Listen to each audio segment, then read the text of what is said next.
आणि आता विस्तृत बातम्या।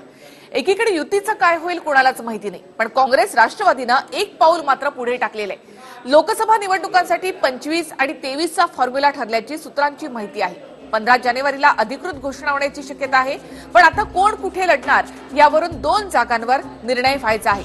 दोन्ही पक्षांच्या प्रमुखांनी दिल्लीमध्ये चर्चा केली आहे। राष्ट्रवादीचे अध्यक्ष शरद पवार आणि काँग्रेसचे अध्यक्ष राहुल गांधी यांच्यामध्ये बराच काळ चर्चा झाली आहे। आतापर्यंत महाराष्ट्रातील लोकसभेच्या 40 जागांवर एकमत झाल्याचं हे नेते म्हणत होते, पण आता त्यामध्ये पुन्हा 6 जागांची भर पडली आहे। दोघांच्याही बैठकीमध्ये 6 जागांचा तिढा सुटल्याची माहिती सूत्रांनी दिली आहे।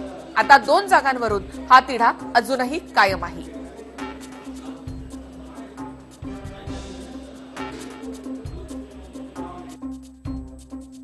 महाराष्ट्राचे जे प्रभारी आहेत माननीय मल्लिकार्जुन खरगेजी यांच्या उपस्थितीत 5 सेक्रेटरी जे महाराष्ट्राचे आहेत, प्रदेशाध्यक्ष आहेत अशोकराव चव्हाणजी, मुंबईचे अध्यक्ष संजय निरुपमजी, आम्ही सर्वच कालपासून बैठकीत आहोत।